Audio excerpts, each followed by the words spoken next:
right, guys, welcome back, and once again, welcome back. Now, I was gonna hop right into this top five, but just let you guys know why I chose the position of quarterback. Just a couple reasons. Most important position in all of football. Typically, you don't win without a great quarterback. No franchise has won consistently without him. So these are my top five QBs of all time. Starting off at number five, Mr. New Orleans himself, Drew Brees. Now, I know y'all thinking, dang, if he got Drew Brees way down there, why does he have Drew Brees at five, not higher? Here's why. All right. So you replaced Doug Flutie in 2002. His numbers in San Diego weren't world changing, I'm going to tell you like that. Whenever a team starts looking, actually has drafted your replacement 3 years after you've already been there, you pretty much know it's time to pack it up and go. Time to get out. Now, part of the reason why they decided to go ahead and let him go, he hurt his shoulder in I want to say it was a season finale game, hurt his shoulder diving for a fumble, which was totally inconsequential because A, they were already out of playoff contention, B, they were getting waxed. There was no way they were going to win that game. Come back and win any way of the sort. It just wasn't going to happen. But to touch on why I picked him at five, keep in mind, there's a ton of other quarterbacks who played, and if he's in the top five, doesn't necessarily mean that he was the greatest of all time, but definitely somewhere in that conversation. Yardage, 77,146 yards, 547 touchdowns to just 237 interceptions. Has one Super Bowl win and one Super Bowl appearance. 50 game-winning drives, y'all. 50 game-winning drives and 35 comeback wins. 35 comeback wins. So that's an insane numbers. And not to mention, he has completely owned the NFC South. Now, I know people say, oh, well, it was a period of time where the division winner would just change every season. And yes, it is the most fluctuating division when it comes down to the champion, maybe outside of Tampa Bay. But Atlanta's won it, Carolina's won it, but consistently New Orleans has either won it or made the postseason in spite of not winning the division. So pulling in the wild card. Now, he was a part of that team that lost to the Seahawks that were 7-9. We all remember the Marshawn Lynch beast mode run that started his, ascension. Like, he was already a great back. Like, I knew of Marshawn Lynch coming out of Cal. Knew he was a great back. A lot of people knew he was a great back when he was in Buffalo, but wasn't getting as much love because, well, it's Buffalo. So that's where we got right there. Number five, Drew Brees. Also going to get a chance to see how well Brees does against Brady this year since they're going to be playing twice if we get a season. But it should be able to play each other twice. Now, number four, Dan Marino. Now, I know I'm probably going to get roasted for having Brees 5, Marino 4. Well, you probably want to ask me, why is Dan Marino 4? Here's why. 61,361 yards, 420 touchdowns to 252 interceptions, 47 game-win drives, 33 comebacks. This man he was basically the quarterback that, if you wanted to say who Patrick Mahomes was a whole lot like, I would either say Brett Favre or Dan Marino. And that's mainly because big arm, gets it down the field, could really care less if he throws a pick. And that's something that Dan Marino didn't do too much of. It's like almost a 1-to-2 touchdown interception ratio. And got to mention, keep in mind the era he played in wasn't as pass happy. I mean, there were good quarterbacks in that time, guys who were just coming into themselves. Marino, Elway, Montana was already, pretty much established at that point. Well, not even established. He was only a year in before him. But that was the time frame around these quarterbacks. So, in his first full season as a starter, okay, just to let you guys know, he put up created player stats. Man had 5,084 yards. Was it 48 touchdowns? And he also won the MVP that year. It's his first season as a starter. Not necessarily his first year, but just his first year as a starter. And also in that same season, sets the AFC title game record, a beatdown of my Pittsburgh Steelers, 421 passing yards, and 4 TDs. And you know what's impressive about that? That record still stands today. Keep in mind how many great quarterbacks we've had in the AFC. Not just recently, but just recently, how many great quarterbacks there have been. Just in the AFC alone. You have Brady, Big Ben, Peyton Manning. Dude, that's where we are. And that record still stands. Now, granted, his only Super Bowl appearance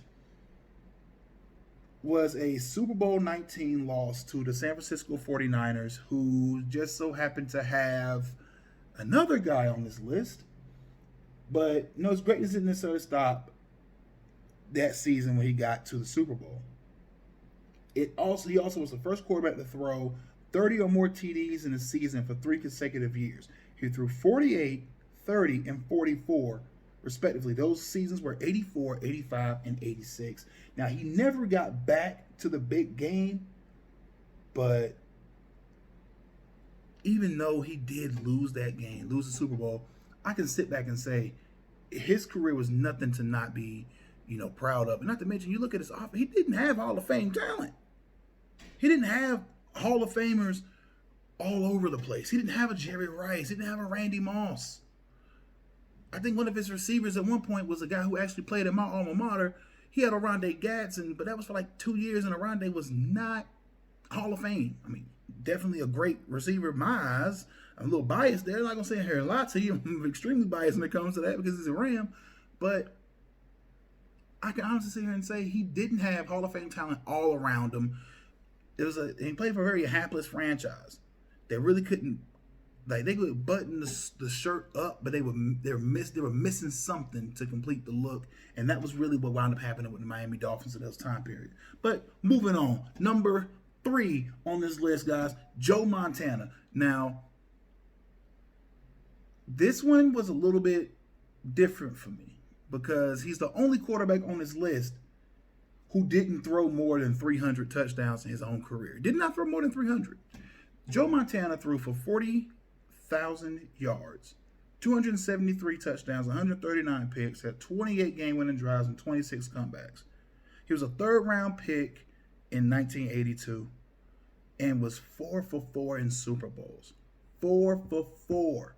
That includes a 21-26 win over Cincinnati, the first time, 38-16 win over the Dolphins. That's the Dan Marino game. 20-16 against the Bengals again. So the Bengals haven't always been terrible, kids. They were actually a pretty good football team back in the 80s. And then a straight up smackdown, beat down, gimme my money game against the Broncos, 55-10. And John Elway was the quarterback in that game. Now, greatness is usually measured in numbers when you're talking about sports. You're talking about guys who can put up massive numbers, have always great achievements, but his greatness was different. His greatness came in his consistent approach to winning. A consistent approach to winning. That is not an easy thing to do. I'm not saying that throwing, 50 touchdowns in a season is easy by any stretch, but to win and win at a high level consistently is extremely difficult because in football there's so many different moving parts, and one play can legitimately change your entire franchise. I mean, keep this in mind. One play, and the Colts went from Peyton Manning to Andrew Luck. One play. The Patriots went from Drew Bledsoe to Tom Brady. One play. Like, now, if you're a Giants fan, you knew Eli was about to be your quarterback. If you're still a fan like myself, you knew Big Ben was about to be your quarterback because no team was going to waste a first-round draft pick on a guy who was going to be holding a clipboard for his whole career. Wasn't going to happen. Now, the first Super Bowl was not the best performance out of Joe Montana, but it did come in a win, of course. Now, he didn't earn MVP in that Super Bowl. But he did earn it in the next 2. Like I said, and one of them went against, one of those wins was against Dan Marino. But in that game against Dan Marino, he threw for 331 yards, 3 TDs, and ran for another one as well. So though, like I said, it's not his regular season that made him great.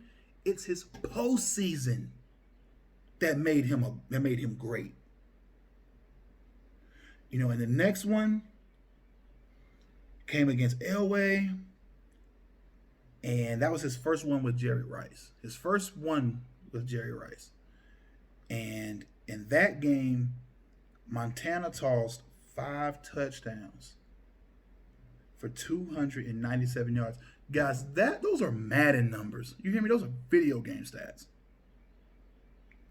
And he's still the standard. When you look at the standard of quarterbacks in playoff situations, the next generation is going to want to compare their guy to Brady. This generation that I grew up in compared their quarterback's playoff achievements to Joe Montana. That's how he did it. I mean, he set the standard. I mean, you see memes all over the place from people who hate Tom Brady. Now, granted, I'm a Steelers fan. I don't hate Tom Brady. I'm just glad he's no longer in the AFC. I mean, you want to be a great quarterback, by all means, please be great, but be great in the other conference. Don't be great in my conference. Now, that's a little selfish, I know. But moving on. Number 2. You guys know who number 2 is and number 1. To me, they're interchangeable, but now there's some distance between the two. Peyton Manning, number 2. 71,940 yards. 539 touchdowns to 251 interceptions, 54 game-winning drives, and 43 comebacks. But you want to know what the most impressive stat is for me? When it came down to winning that division, the AFC South, when it came down to winning his division, if I'm not mistaken, I think he did it, I want to say a little over 10 times in the time he was there. That's incredible. From 98 to 2012, I believe it was. It was almost a given that he was going to win 10 to 12 games, get a first round bye, and more than likely lose in the divisional. But that was basically what happened. Now, just to kind of touch on some more achievements. First overall pick in 1998. We all know who number 2 was. It was Mr. Ryan Leaf. The worst quarterback to me of all time. Like, I could have told you, if a college coach tells you, hey, don't draft a guy, don't draft a guy. Jamarcus Russell was all the Raiders' fault. You could have done your homework to figure out, this guy doesn't watch tape, he just throws bombs. We all saw that. But when you got a guy like Ryan Leaf, and a lot of people were saying, take Ryan Leaf, he's more polished, he could win on that level. All Manning did was put up great numbers in college and then lose the big game, and that became a thing. Him losing the big game, losing the game. When it wasn't necessarily him losing the game, the man would throw for 3 and 4 touchdowns in these games, but for some reason would come up on the losing end and we'll still shift blame toward him. That's the same thing people did with Tony Romo, and honestly, it kind of pisses me off when you talk about that, because Tony Romo put up great numbers too, but we're not talking Romo. That's a subject for another video. But 2-time Super Bowl champ, MVP of Super Bowl 41, was basically being carried by the defense in Super Bowl 50 because that Broncos defense gave Cam Newton many ways to go. I mean, boy, that was a rough one. Now, granted, I believe field conditions had a lot to do with that as well, because if you go back and really watch, I tell people, if you want to watch the game, don't watch from the outside, watch from the inside, watch the line, because that's where this game is won and lost, ultimately. And the Panthers never really had to face a dominant pass rush, a team with a legitimate pass rush. Now, everyone can sit there and say, oh, but what about the Seahawks? The Seahawks in the playoffs. Yeah, but the Seahawks didn't have a pass rush. They had a great secondary. They had a young Bobby Wagner. They did not have the hellacious pass rush that was waiting for him up in Denver and Mile High when he had Von Miller on one side and my boy from the Cowboys on the other. There was so many different pieces that were sitting there. It made it almost impossible for him to be able to make decent moves. Now, this man was also a 14-time Pro Bowler, 5-time MVP. He had the most passing touchdowns in the season that still stands. He had the most touchdown passes in a game. Now, 7 other quarterbacks tied with him on that. had the most passing yards in a season, still stands, and most seasons over 4,000 yards passing. Now, remember when I said that Montana didn't have Hall of Fame, not Montana, it was Marino, didn't have Hall of Famers? Just he was throwing to Hall of Famers. Peyton Manning's career was surrounded by Hall of Fame talent. Or if not Hall of Fame, at least all pro. That's on offense and defense. Now, granted, they built the defense to be able to play with the lead, so the defense wasn't too good on attacking, but that goes beside the point. Offensively, Marvin Harrison, Hall of Famer. Reggie Wayne, if not, should be a Hall of Famer. Edgerrin James in the backfield. That's a Hall of Famer, guys. Dallas Clark, all-pro tight end. And he had that core for the better part of about 5 or 6 seasons. Now, being able to do that and also throw for over 4,000 yards, that makes that task a little bit easier. But this is also a time period where the NFL began to switch from, 2 yards in a cloud of dust to being able to open up the offense a little bit more. It wasn't totally spread, but it did open up a little bit more.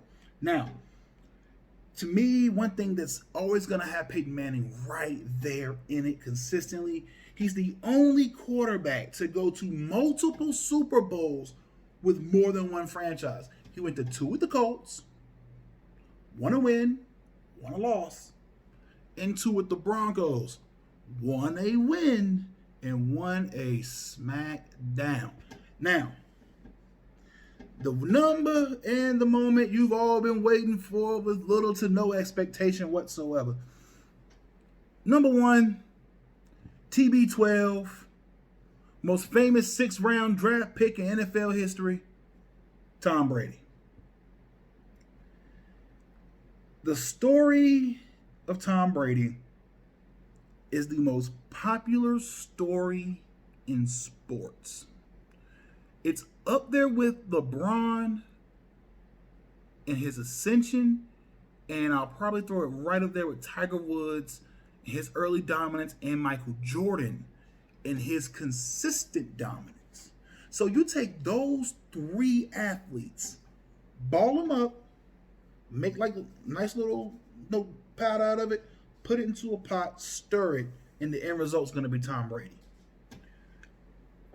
Wasn't necessarily a high-touted athlete coming out of college, played at Michigan. I want to say won a national championship, if I'm not mistaken, won a natty at Michigan. But 3-time league MVP, 6-time Super Bowl champ, 4-time Super Bowl MVP, 14-time Pro Bowler. He only missed the postseason 2 times in his entire career. His entire career, which started in 2002. He only missed it twice. I'm sorry. No, started in 01. His career started in 2000. Was a backup for a couple seasons and then took over for Bledsoe. Now, he had missed the postseason twice, 2002 and 2008. And the thing is, in 2008, that was the odd season. There's a video by TPS Sports. If you go back and I think you can find it in there, just type in NFL's oddest season or weirdest season. They're going to talk about the 2008 season. Now, that's the season that ended in me getting jumped in school. It's just kind of funny. But it ended with the Steelers winning the Super Bowl, me getting jumped, and the Patriots going 11-5 and missing the playoffs. Yes, I did say that with a straight face. 11-5 and missed the playoffs. Do you know why they missed the playoffs? It was a little quarterback for the Jets who goes by the name of Mark freaking Sanchez. Mark Sanchez actually won a head-to-head battle against New England that sent New England home. Basically wrote it in like, hey, it's over. The Jets are division champions. The only division champion to win, the only other team to win a division championship in Tom Brady's time in New England. Now, I know I talked about the greatness of Peyton Manning and how he won the division so much and how Drew Brees had dominated the NFC South. No one has dominated a division quite like Tom Brady has the AFC East. All but one season. And this is not counting the year he took over. One season where Tom Brady was the guy and the Patriots did not win the division. And only reason why they didn't win the division, I believe, is because Tom Brady was on the bench with a busted knee. Now, if that's not the epitome of greatness, I don't know what to tell you. I don't know how to put it. I don't know how to tell it to you to make it not seem that way. Like I said, now he takes a little bit of greatness from everyone that made this list. All right? He had the size and athleticism issues of Drew Brees, divisional dominance of Marino, but on a crazy level, and then the winning gene that was injected directly into Joe Montana with the 49ers went directly into Tom Brady, and it didn't end. I mean, the man has as many Super Bowls as a whole nother franchise. Only 2 franchises have 6. Only 1 quarterback has that many. 1. I think only one other player has that many. I want to say it's Alex Haley. I think Alex Haley may have 5. I'll double check the numbers. But to put up 6 rings in the NFL, guys, that's no laughing matter. 6 rings. There's no other quarterback that's no one else is doing anything like that. Let's be serious. Now, is he going to continue to do it on this level in Tampa Bay? That is yet to be seen. But granted, now you're playing at least 8 to 10 to 11 games in warm weather or dome conditions by him playing in the playing the NFC South. So that's Atlanta, New Orleans, Tampa Bay, where he's going to get 8 games anyway, and then Carolina. So that's Carolina, 1 game in Carolina, 1 game in New Orleans, 1 game in Atlanta, 8 games in Tampa. And not to mention they may even still play against other teams in fairer conditions, so to say. But that's the top 5. Kill me if you want. I don't care. Brees, number 5. Number 4, Marino. Number 3, Joe Montana. Number 2, Peyton Manning. Number 1, Tom Brady. Now, I know I'm probably going to get attacked by a lot of people for not having a black quarterback on this list. I'm going to put it to you like this. Until Patrick Mahomes' career is over, I'm not throwing him this high up there. Michael Vick was good, not the greatest. Like, I can list off at least 80 other quarterbacks that have played football that I would put on that list before I get to Michael Vick, who dominated for a few years, but wasn't the greatest of all time. So that'll definitely probably be the cross that they try to nail me to at the end of this video and also at the end of this podcast. But guys, let me know what you think about that top 5 down in the comment section below, and also what you thought about the XFL as well. But don't forget, like, share, comment, subscribe. We're growing a little bit on YouTube. We're almost at the 300 subscriber mark, so I'm thanking you guys for all the support. Just tell a friend to tell a friend. I'm going to try to do a little bit more content. Like I said, I'm working on some things for you guys to kind of get some more stuff out there. But until next time, my name has been Jay the Reporter. You guys have been great, and this has been the Halftime Adjustment. Take care of yourselves. Wear your mask. Stay 6 feet away from folks. And more so than everything, stay safe, y'all. Till next time.